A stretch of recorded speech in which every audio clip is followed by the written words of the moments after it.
بسم اللہ الرحمن الرحیم۔ شروع کرتا ہوں اللہ کے پاک نام سے جو بہت بڑا مہربان نہایت رحم والا ہے۔ دوستو، بہنوں، بھائیوں، بزرگوں، السلام علیکم۔ آج ہمارا بیان نمبر 12 ہے۔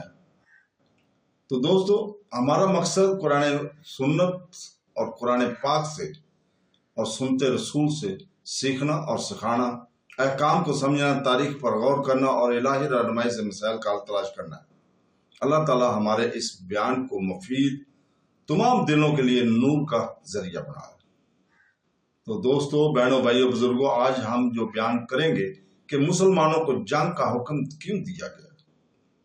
اسلام عدل اور رحم کے مذہب کے طور پر لڑائی کے حوالے سے سخت اخلاقی ضابطے مرتب کرتا ہے، جو اسے پوری تاریخ میں بہت سے لوگوں کی طرف سے اندھی جارحیت اور جبر سے ہلاک کرتا ہے۔ قرآن پاک اور حدیث نبوی دونوں اس بات پر زور دیتے ہیں کہ جب مسلمانوں کو لڑنے کا حکم دیا جائے تو اسے اخلاقیات، انصاف اور ہمدردی سے چلنا چاہیے۔ اللہ تعالیٰ سورہ البقرہ کی آیت نمبر 190 میں فرماتا ہے، اور اللہ کی راہ میں ان لوگوں سے لڑو جو تم سے لڑتے ہیں، لیکن زیادتی نہ کرو، بے شک اللہ حد سے گزرنے والوں کو پسند نہیں کرتا۔ یہ آیت پہلا اور اہم ترین اصول بیان کرتی ہے۔ جنگ صرف حملہ کرنے والوں کے خلاف ہے، اور اس کے باوجود مسلمانوں کو حد سے تجاوز کرنے سے منع کیا گیا ہے۔ فساد کی ممانعت ہے میں غیر جنگجوؤں کو نقصان پہنچانا، معاہدوں کو توڑنا، فساد پھیلانا یا دنیاوی فائدے کے لیے لڑنا شامل ہے۔ اس کی بجائے لڑائی کا مقصد ایمان کی حفاظت، جبر کے خلاف مزاحمت اور انصاف کو برقرار رکھنا ہے۔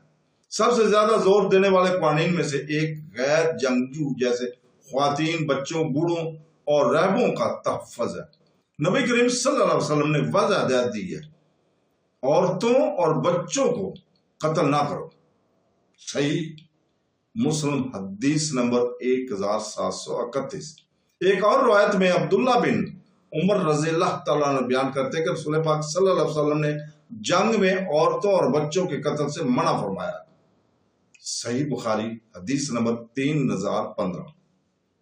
اسی طرح خفیہ خلیفہ اول حضرت ابو بکر صدیق رضی اللہ عنہ نے مسلمانوں کی فوجیں بھیجتے وقت ان کو ہدایت کی تھی کہ عورتوں کو قتل نہ کرو، بچوں کو قتل نہ کرو، بوڑھوں کو قتل نہ کرو، پھلدار درخت نہ کاٹنا، آباد جگہوں کو تباہ نہ کرو، بھیڑ بکریوں اور اونٹوں کو سوائے کھانے کی ذبح نہ کرو، شہد کی مکھیوں کو نہ جلاؤ، مکھیوں کو مت مارو اور نہ ہی ان سے بچو۔ امام مالک حدیث نمبر 987۔ یہ ہدایت اسلامی جنگی اخلاقیات کی گہرائی کو ظاہر کرتی ہے، یہاں تک کہ جانوروں، درختوں اور فصلوں کی بھی حفاظت کی جاتی ہے۔ یہ ظاہر کرتی ہے کہ اسلام میں جنگ کا مقصد کبھی تباہی نہیں بلکہ صرف دفاع اور امن بحال کرنا ہے۔ ایک اور اہم اخلاقی اصول معاہدوں کا احترام اور خیانت سے بچنا ہے۔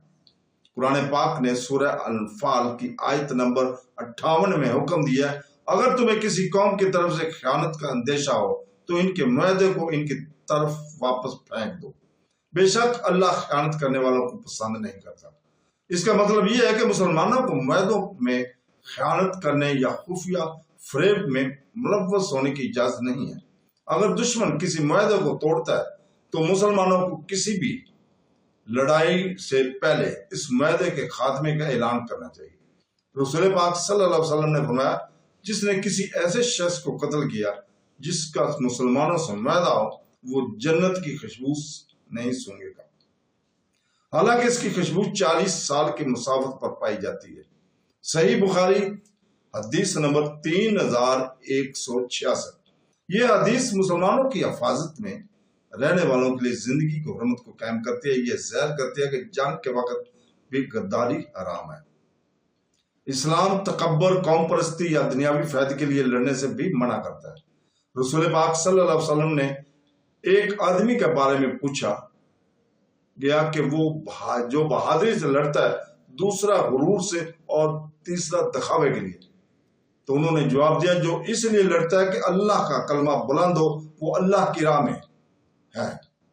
صحیح بخاری حدیث نمبر 2810۔ صحیح مسلم حدیث نمبر 1904۔ اس سے معلوم ہوتا ہے کہ لڑائی کا واحد قابل قبول مقصد انصاف اور سچائی کو قائم کرنا ہے، ذاتی اقتدار یا تسلط کے لیے نہیں۔ بس جہاں جہاد صرف اسی صورت میں جائز ہے جب وہ اللہ تعالیٰ کی رضا کے لیے ہو، نہ کہ دنیاوی خواہشات کے لیے۔ ایک اور اصولی لڑائی کو روکنا ہے۔ اگر دشمن امن کی طرف میل ہو، اللہ تعالیٰ سورہ انفال آیت نمبر 61 میں فرماتا ہے، اور اگر وہ صلح کی طرف میل ہوں تو اس کی طرف بھی جھک جاؤ اور اللہ تعالیٰ پر بھروسہ رکھو۔ یہ اس بات کو یقینی بناتا ہے کہ جب امن ممکن ہو جائے تو مسلمان انتقام یا نفرت سے لڑتے نہیں رہ سکتے۔ رسول پاک صلی اللہ علیہ وسلم نے خود صلح کے معاہدوں کو قبول کیا، جیسے کہ حدیبیہ کا معاہدہ، یہاں تک کہ جب یہ شرائط مسلمانوں کے لیے ناگوار معلوم ہوتی تھی، کیونکہ جنگ پر امن کو ترجیح دیتی ہے۔ اسلام جنگ کے ذریعے جنگ کے درمیان بھی رحم پر زور دیتا ہے۔ رسول پاک صلی اللہ علیہ وسلم نے اذیت، اعتکاف اور ظلم سے منع کرتے ہوئے فرمایا، قتل نہ کرو۔ صحیح مسلم حدیث نمبر 1731۔ جنگی قیدیوں کے ساتھ عزت کے ساتھ پیش آنا، اور قرآن پاک ان لوگوں کی تعریف کرتا ہے جو اسیروں کو مہربانی سے کھانا کھلاتے ہیں۔ سورہ الانسان آیت نمبر 8۔ اور وہ ضرورت مندوں، یتیموں اور قیدیوں کو اس کی محبت کے باوجود کھانا دیتے ہیں۔ اس سے ظاہر ہوتا ہے کہ جنگ میں پکڑے گئے دشمنوں کے بھی حقوق تھے، اور ان کی ہمدردی سے دیکھ بھال کی جاتی تھی۔ تو دوستو، اسلام میں لڑائی کے اخلاقی ضابطوں کی جڑیں انصاف، رحم اور تحمل پر مبنی ہیں۔ مسلمانوں کو حکم دیا گیا کہ وہ صرف دفاع کے لیے لڑیں یا ظلم کے خاتمے کے لیے۔ سورہ البقرہ آیت نمبر 190، سورہ نساء آیت نمبر 75۔ غیر جنگجوؤں کو نقصان پہنچانے سے منع کیا گیا۔ صحیح مسلم حدیث نمبر 1731۔ خیانت سے منع کیا گیا۔ سورہ انفال آیت نمبر 58۔ جب امن و امان کی پیشکش کی گئی، سورہ انفال آیت نمبر 61، نبی کریم صلی اللہ علیہ وسلم اور خلفائے راشدین نے ان اصولوں کو تقویت بخشی، اس بات کو یقینی بناتے ہوئے کہ اسلام میں جنگ کبھی بھی فتح، ظلم اور تباہی کے لیے نہیں تھی، بلکہ یہ لازوال ضابطے اور ظاہر کرتے ہیں کہ اسلام جنگ کی سخت حقیقتوں کو بھی دیکھتا ہے۔ تو دوستو، بہنوں، بھائیوں، بزرگوں، آج کا ہمارے بیان ہم اپنی اس عاجزانہ دعا کے ساتھ یہیں پہ اختتام کرتے ہیں کہ اے اللہ تعالیٰ، ہمارے دلوں کو پاک فرما، ہمارے اعمال کو قبول فرما، ہمارے گناہوں کو معاف فرما، اور ہمیں اپنے شکر گزار بندوں میں شامل فرما۔ ہمارے وقت، ہمارے اہل و عیال اور ہمارے ایمان میں برکت عطا فرما، اور ہمیں قیامت کے دن اپنی رحمت کے سائے میں جمع فرما۔ آمین ثم آمین۔ اللہ حافظ۔